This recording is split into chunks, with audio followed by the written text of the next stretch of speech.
La elección de los magistrados a la Corte Suprema de Justicia es posible que derive en los mejores profesionales del derecho o será solo una aspiración. La respuesta a esa y otras preguntas aquí en 8 en punto.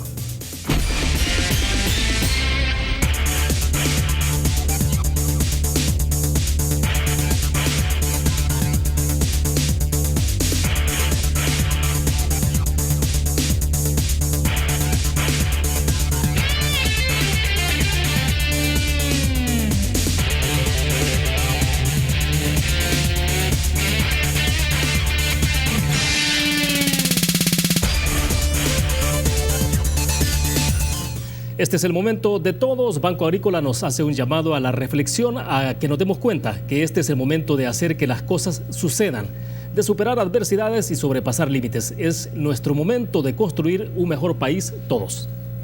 Esta noche en 8 en punto queremos agradecer que está con nosotros en nuestros estudios Claudia Umaña, presidenta de la Fundación Democracia, Transparencia y Justicia, Fundación DTJ. Claudia, bienvenida, buenas noches, un gusto. Gracias por esta invitación, William. Además es mi primera vez que estoy en este foro contigo, así que también te felicito. Bueno, gracias y bienvenida.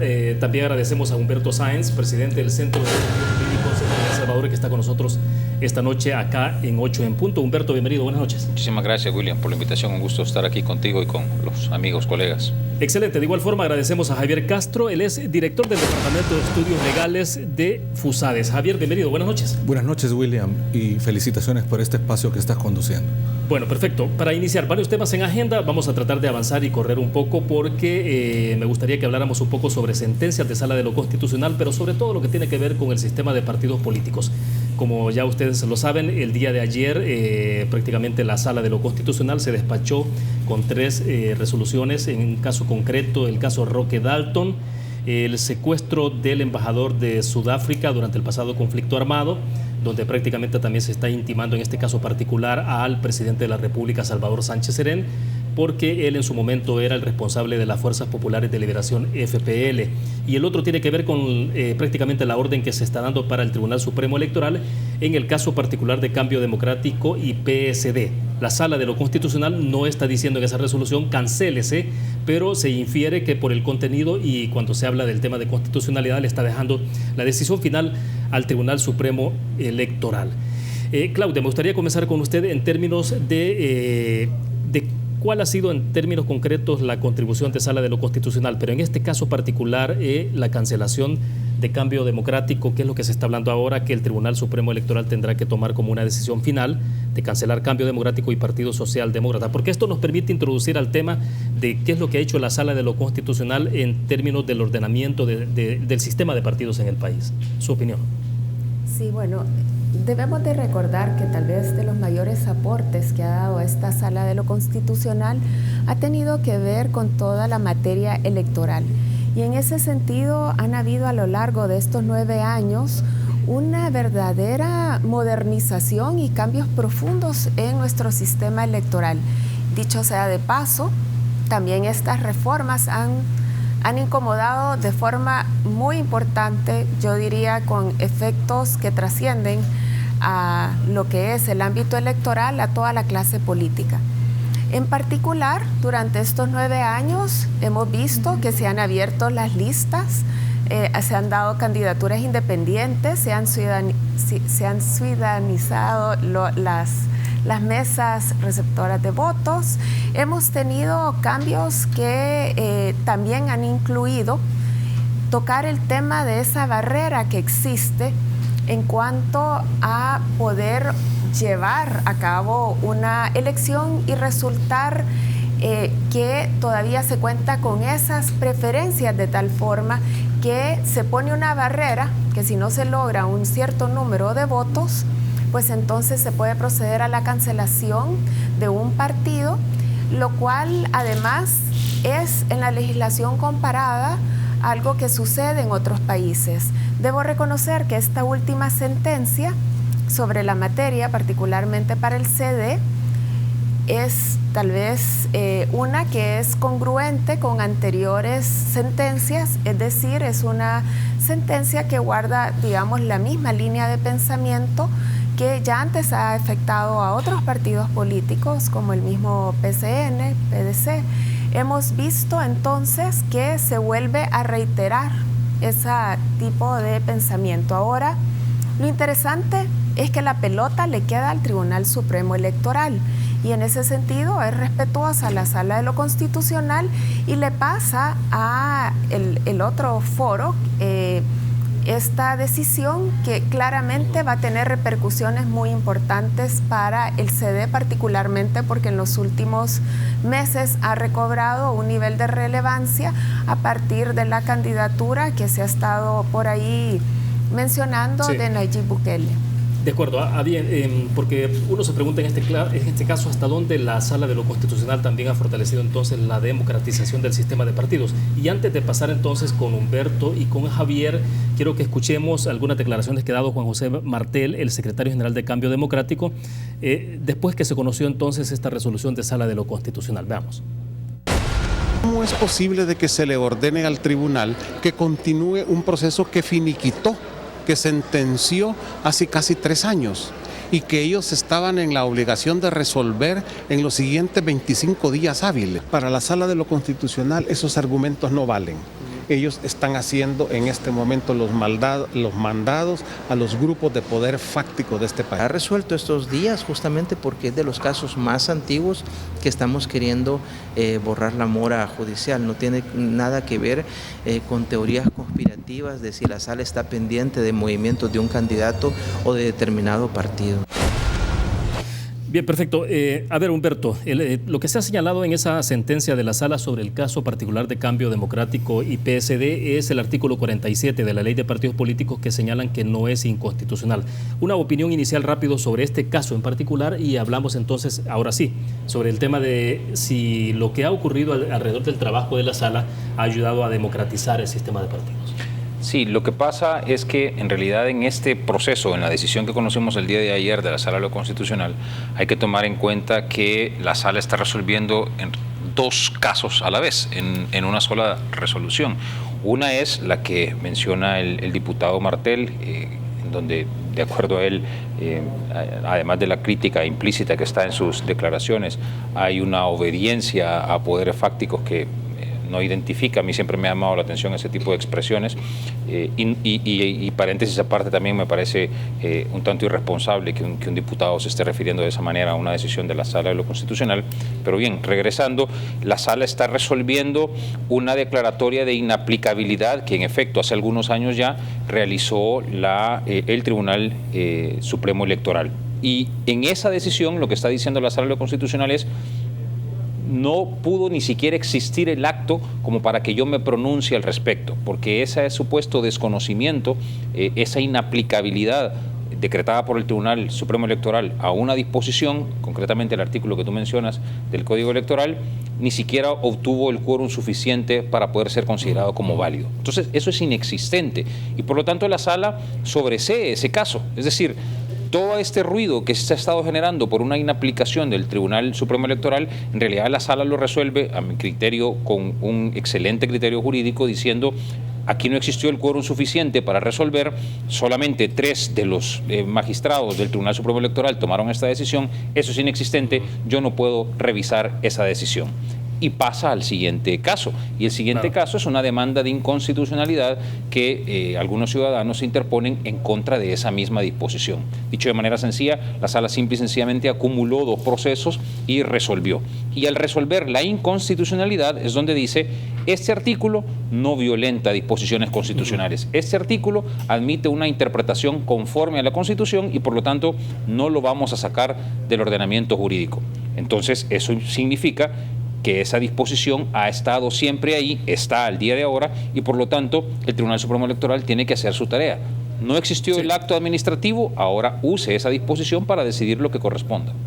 Perfecto. Javier, ayer estuvo con nosotros el magistrado del Tribunal Supremo Electoral, Miguel Ángel Cardosa, y él rescataba un elemento y el hecho que decía él era que la Sala prácticamente le está reconfirmando la facultad, la potestad legal constitucional que tiene el Tribunal Supremo Electoral en materia electoral. Entonces decía, bueno, que sí debieron resolver quizás hace 2 años atrás la sala, ¿no?, para evitarse todo este inconveniente, porque ahora entonces se está planteando que todo esto coincide con el hecho de que Nayib Bukele intenta participar ahí y que entonces hay un tema que tiene que ver con la supuesta o no victimización alrededor de la cancelación de Cambio Democrático.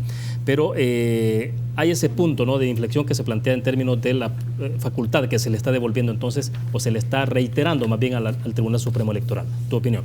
En efecto, al revisar la resolución emitida por la Sala de lo Constitucional, se advierte que es una resolución con argumentos sólidos, coherentes, y tal como expresaba Humberto, la conclusión es que no existe esa resolución por parte del Tribunal Supremo Electoral, en tanto que no se cumplió con el quórum respectivo. Entonces lo que ordena es que se emita la resolución, y esa resolución tiene que emitirse en función de lo que establece la norma jurídica. Y la norma jurídica en el 2015 establecía 2 requisitos: lograr los 50.000 votos, o el otro, para no ser cancelado, lograr un diputado. Entonces ninguno de los 2 requisitos se habían configurado, entonces lo que procedía en ese caso era desde luego llevar a cabo la cancelación. Ellos optan por declarar inaplicable y se sigue el procedimiento que está en la Ley de Procedimientos Constitucionales. La sala emite la resolución. Sí creo que se demora mucho la Sala de lo Constitucional, esto debió haberse emitido antes, pero no obstante eso, me parece que desde luego ahora lo que tiene que hacer el Tribunal Supremo Electoral como autoridad máxima en materia electoral es justamente emitir la resolución en función de la normativa aplicable. Eso es lo que tiene que hacerse y ellos tendrán que hacer sus respectivas valoraciones. De acuerdo, nos quedamos en ese punto. Cuando regresemos, a ver si hacemos una aproximación rápidamente sobre la evaluación de los 9 años de la Sala de lo Constitucional, sobre todo porque el tiempo de esta sala concluye el próximo domingo 15 de julio y entonces nos va a dar pie también de que hablemos sobre el proceso de elección de candidatos de magistrados a Sala de lo Constitucional por parte de la Asamblea Legislativa. Vamos a una pequeña pausa comercial, regresamos.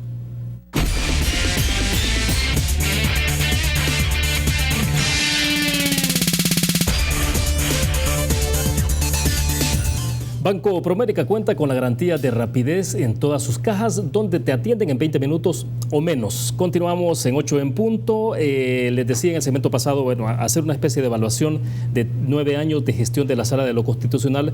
Obviamente no es fácil, no nos alcanzaría 1 hora, pero tendremos que hacer el esfuerzo de hacerlo en 10 minutos, en poco tiempo.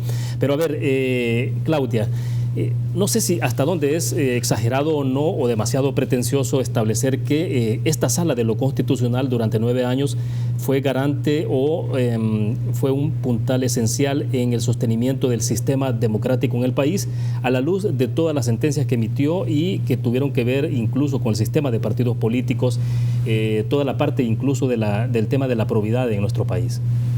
Bueno, efectivamente creo que esta Sala de lo Constitucional pues nos ha dejado un gran legado que como abogados seguiremos durante los próximos años todavía analizando sus diferentes aristas. Podemos recorrer aspectos desde acceso a la información, revelar información sobre declaraciones patrimoniales, haber resuelto la inconstitucionalidad del reglamento a la Ley de Acceso a la Información, que de hecho varios de nosotros fuimos firmantes de este recurso de inconstitucionalidad.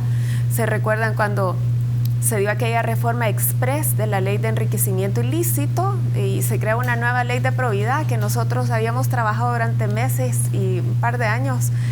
Y bueno, en una Navidad nos regalaron de fin de año eso que ya no se iba a poder utilizar la Ley de Enriquecimiento Ilícito de finales de los 50 y entonces todos estos casos no hubieran salido a la luz y presentamos el recurso de inconstitucionalidad, se resuelve y de repente todo eso empieza a florecer también una nueva actuación de la forma en que se interrelacionaban y lograban los votos necesarios para impulsar todos los casos de probidad en materia electoral, es decir, ahí de lejos han habido reformas que hubieran resultado totalmente imposibles. Cuando tú ves que los señores diputados en la comisión política no logran avanzar muchos temas de carácter electoral, es más, la ley de partidos políticos pasó durante años dormida. Ahora, quiero decirte, hay muchas cosas buenas, también hay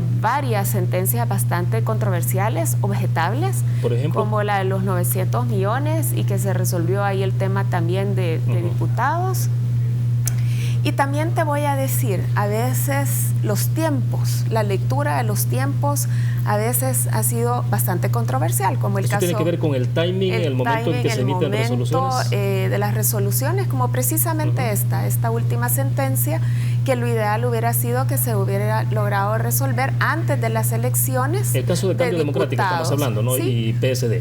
O sea, eso debería haberse resuelto para que no estuviéramos en esta discusión en este momento, sino que antes de las elecciones. Pero regresando, han habido temas desde cómo se analizaban los tránsfugas, libertad de expresión, el tema de pensiones, de la rentabilidad de los CIPS, es decir, y en materia de elecciones de segundo grado, o sea, han tenido que desarrollarse amplias sentencias alrededor de que se elijan a funcionarios idóneos con los procesos legales necesarios para asegurar la legitimidad, y ahí pues fueron presidente del CNJ, de la misma Corte Suprema de Justicia, Corte de Cuentas en repetidas oportunidades, es decir, se logró controlar a los otros órganos del Estado. Ahora bien, Javier, en 2012 ocurre el famoso tarimazo, ¿no?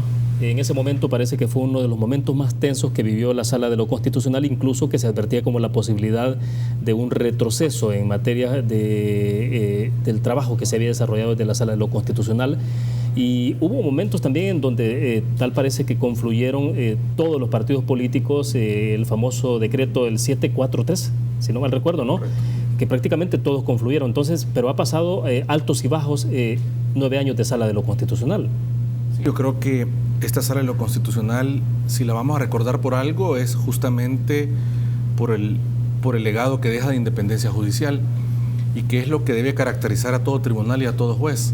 Y ya no se diga el juez del máximo intérprete de la Constitución, que es la Sala de lo Constitucional. Y desde luego que se vio esta independencia con la que se estaban manejando desde un principio, y empezaron a emitir algunos fallos que afectaron intereses políticos, que afectaron el status quo, y eso no fue bien recibido por algunos actores que se sintieron perjudicados con ello. Y fue en efecto que se dieron todo este tipo de acciones antidemocráticas que nos generaron mucha preocupación, empezando con el decreto 743, que buscaba prácticamente neutralizar a la Sala de lo Constitucional a la hora de tomar decisiones, porque buscaba la unanimidad. Y eso al mismo tiempo tuvo una reacción positiva, que fue cómo la sociedad civil salió en defensa de la institucionalidad. Y eso provocó que el decreto fuera derogado. Pero eso no quedó ahí, porque luego vino lo de la Corte Centroamericana de Justicia, cuando la Sala de lo Constitucional declara inconstitucionales la elección de magistrados de la Corte Suprema de Justicia, porque la Asamblea había electo 2 veces magistrados. Y eso genera una serie de ataques lamentables, se generó una crisis institucional que desgastó mucho el Estado de Derecho. Recordemos aquellas escenas del cerrajero rompiendo puertas, porque llegamos a tener 2 Cortes Supremas de Justicia, el tema del tarimazo, que fue lamentable y vergonzoso, pero también eso sirvió para que la sociedad civil se empoderara y reclamara porque existiera independencia judicial en El Salvador. Y desde luego que me parece, William, que eso es lo más importante que nos deje esta sala. Eso no quiere decir que no hayan argumentos que no se compartan o que se pudieron haber cometido errores, pero lo que es lamentable es que en vez de discutir académicamente los fallos, sino que lo que se ha buscado es remover magistrados, procesar magistrados, bloquear magistrados, amenazar magistrados, y eso no puede suceder en un Estado de Derecho.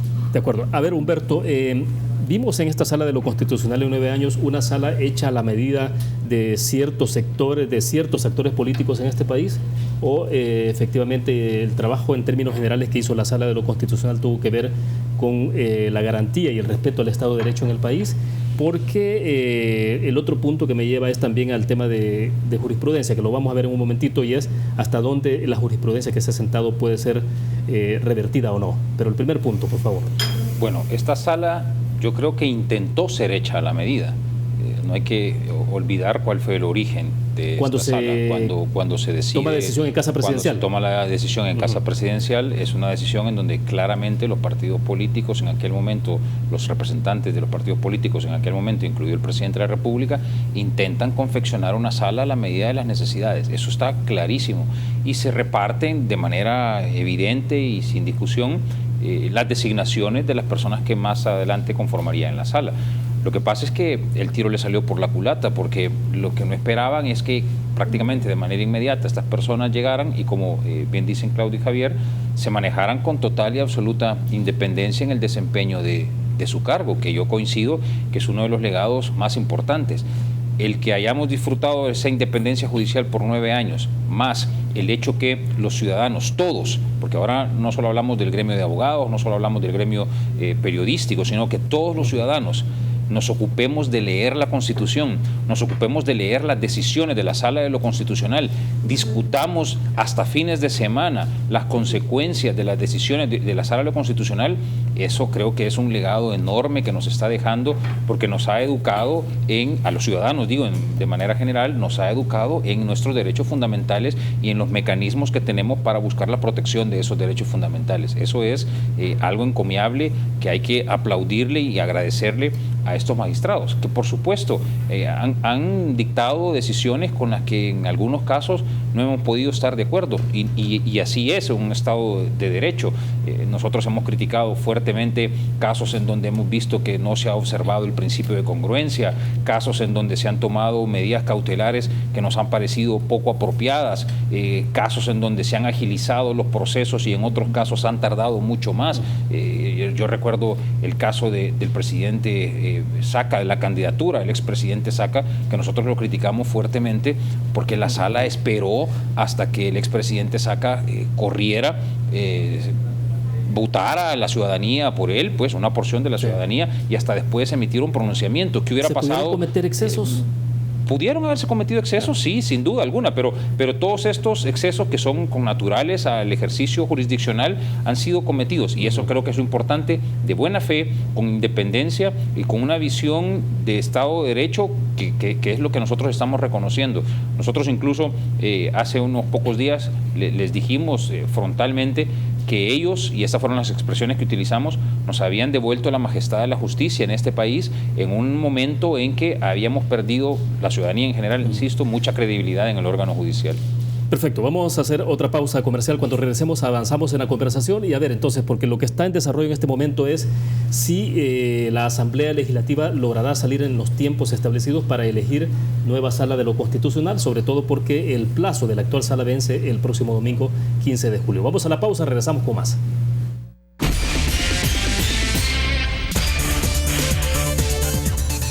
En 8 en punto continuamos haciendo una reflexión, un análisis o, si usted lo quiere, una especie de balance de 9 años de gestión de la Sala de lo Constitucional. Y hay un punto que dejé pendiente del segmento pasado y que sí me gustaría escuchar opinión de ustedes también, es sobre este tema, Claudia, por ejemplo, en el tema de reversión de la jurisprudencia. Esto, claro, nada está escrito en piedra, ¿no? Pero en el tema de jurisprudencia, entonces, sí puede ocurrir también, digamos, y eso va a depender desde luego entonces, y ahí nos va a llevar a hablar del otro tema de elección de magistrados de sala.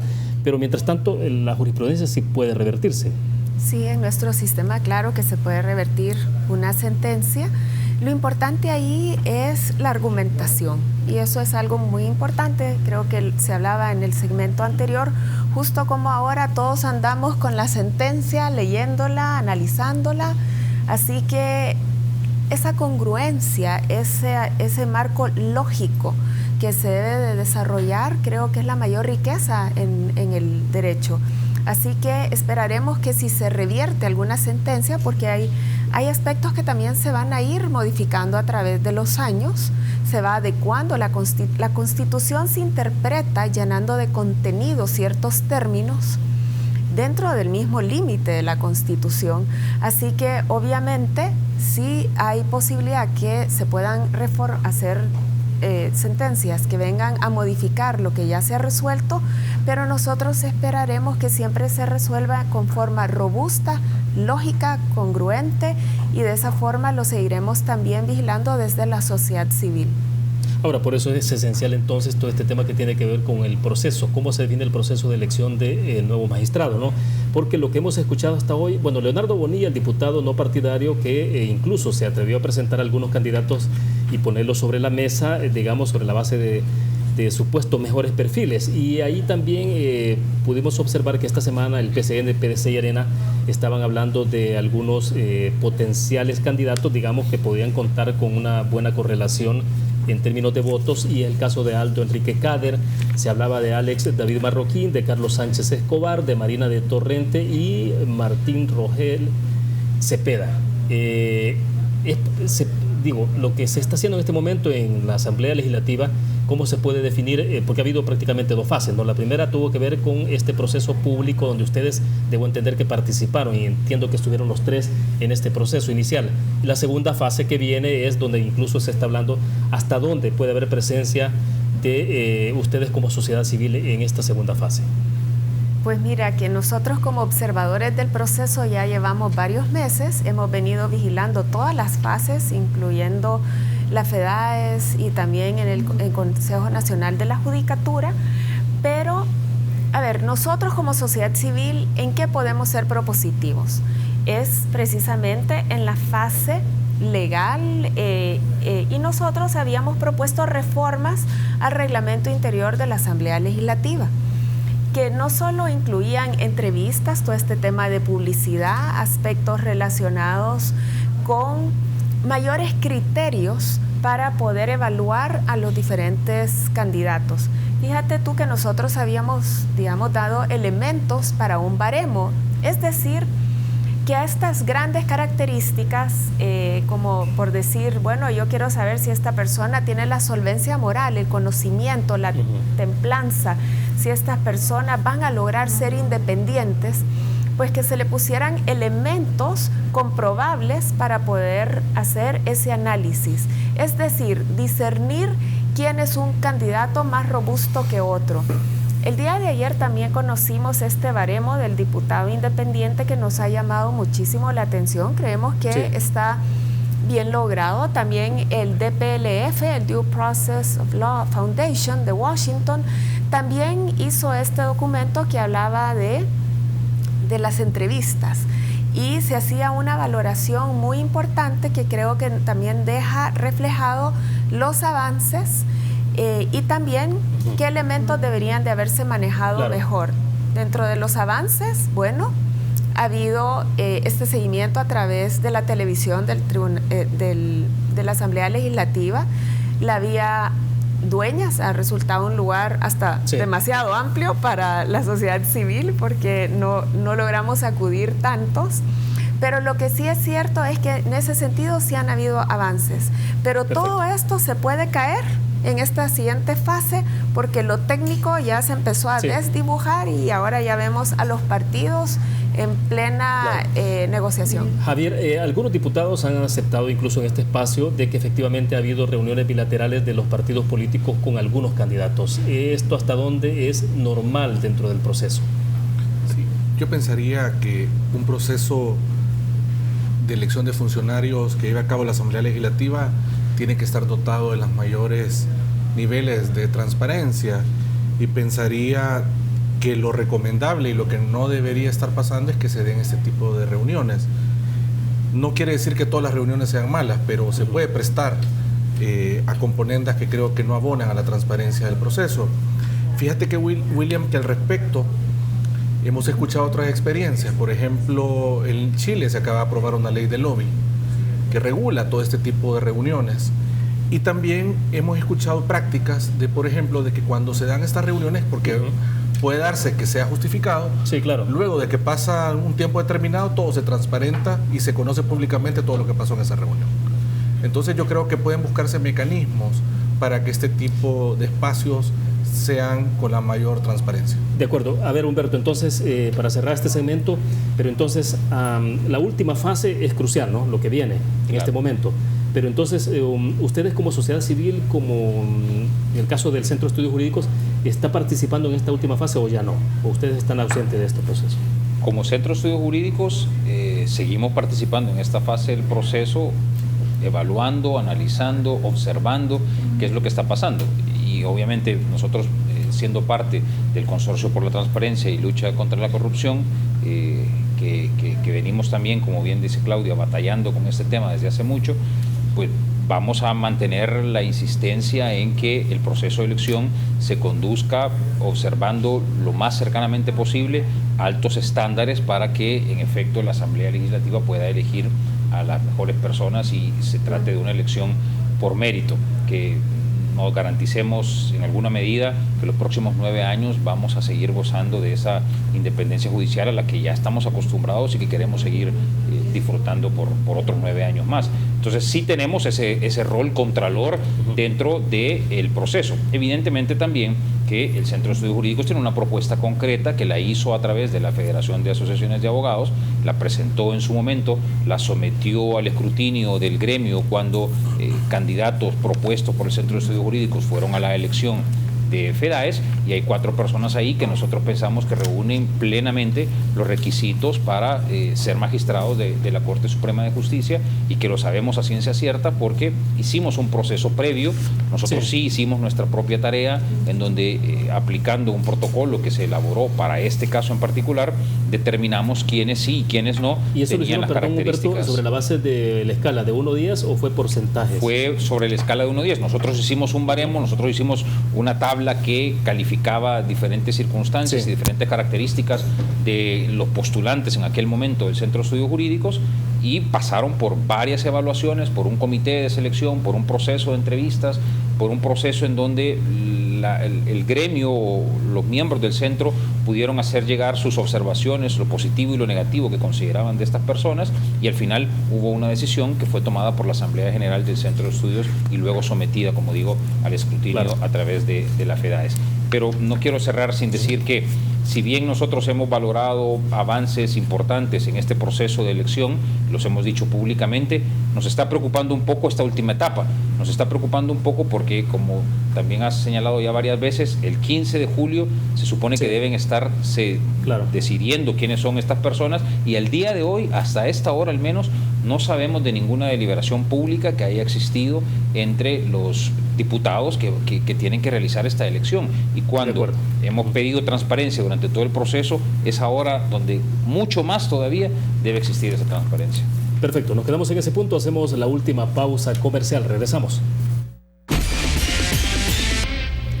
Bien, rápidamente, porque el tiempo se nos está agotando, siempre nos queda la inquietud, ¿no? Porque la subcomisión que se creó para entrevistar a los 30 candidatos finalmente entregó fuera de tiempo también el informe final ante la comisión. Entonces uno se cuestiona, ¿tienen tiempo para elegir en tiempo los diputados, o hasta dónde, Claudia, cree usted que puede haber complicaciones? Porque hay sesión plenaria esta semana, los diputados pueden dejar abierta la sesión plenaria pues para sábado o domingo y tomar una decisión.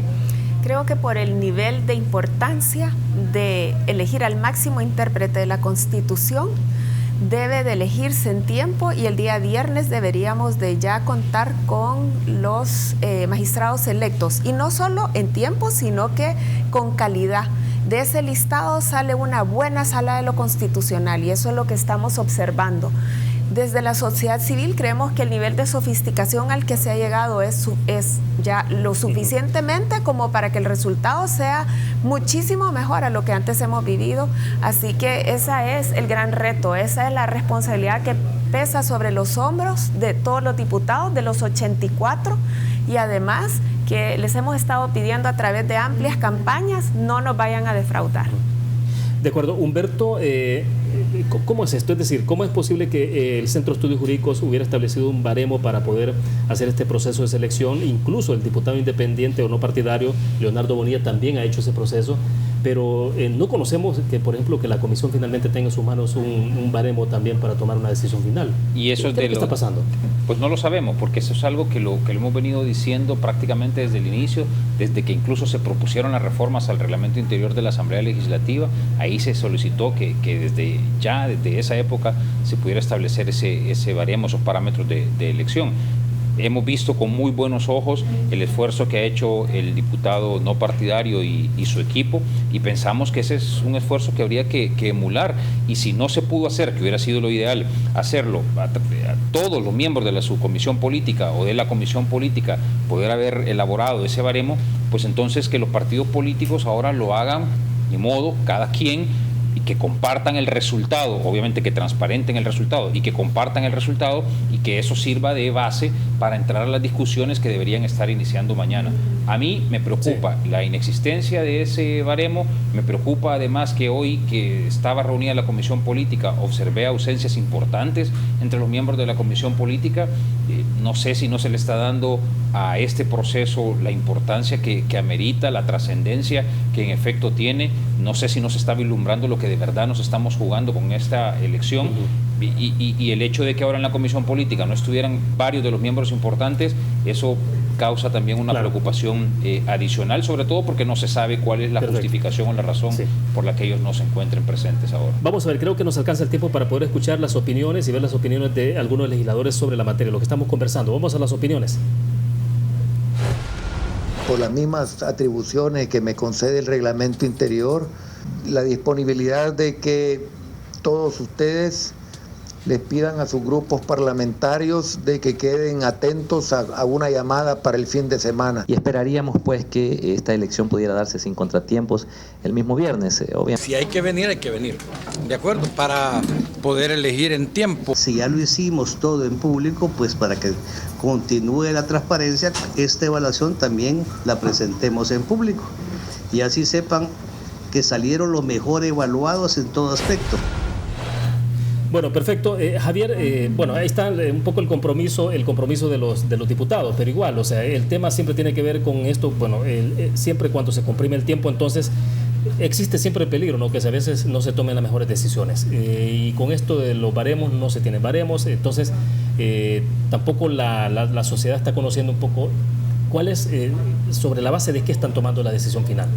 Eso es lo que nos preocupa, y por eso es que hemos pedido que existan mecanismos objetivos de evaluar los perfiles y de que se cumplan los requisitos que establece la Constitución y la jurisprudencia. Y eso es lo que buscaba, tener un mecanismo de esta naturaleza. Recordemos que es una obligación de los diputados el motivar de forma suficiente por qué las personas que van a elegir son idóneas, por qué son mejores que las demás personas que no han electo. Entonces, en ese sentido, también la obligación que se tiene de justificar objetivamente por qué la persona que se va a elegir es idónea es fundamental, y tiene que hacerlo la Asamblea Legislativa. Entonces, al final es que se elija por razones de idoneidad, independencia, y también que se elija en tiempo. No puede aceptarse de que se vayan a dar retrasos, porque puede generar una situación de crisis institucional que no queremos pasar en el país. Claudia, será interesante ver cómo finalmente, de qué forma o cómo se decanta la Asamblea Legislativa, porque también tiene en sus manos a futuro elección del fiscal general de la República, por citar uno de los casos, ¿no? Bueno, sí, y por eso es que nosotros regresaremos otra vez con nuestra propuesta de reforma al reglamento interno de la Asamblea Legislativa, porque todo esto que se ha desarrollado ha sido, por así decir, al criterio de esta actual Asamblea, pero se pudiera modificar el día de mañana, tanto para mejorar como para empeorar. Que todo esto mejor quede debidamente regulado, y no solo la parte absolutamente formal, como es puramente legislación, sino que estos mecanismos de baremo. Es decir, perdón, esto sería como dejar institucionalizado los procedimientos. Institucionalizado el procedimiento, pero además con mejoras, porque lo que ha sucedido ahorita también es una relativa improvisación de buena intención, algunos avances, pero esto no está cristalizado, y también se puede regresar a viejas prácticas que llevan todavía a mayor coteo. Y bueno, estaremos vigilantes y también solicitando a los señores diputados que, bueno, ahora votamos ya por rostro, y varios de ellos hicieron esta promesa en la campaña. Bueno, prácticamente se nos agotó el tiempo. Gracias, Claudia, por haber compartido con nosotros esta noche. Gracias, William, por esta invitación. Javier. Gracias, William, por la invitación. Humberto, ha sido un gusto. Igualmente, William, muchas gracias. Buenas noches. Bueno, perfecto. Terminamos de esta forma, 8 en punto. Nos vemos mañana. Estará con nosotros en nuestros estudios Juan José Martel, secretario general de Cambio Democrático, y Aldo Álvarez, secretario de Comunicaciones, para conversar entonces sobre la resolución de Sala de lo Constitucional. Buenas noches.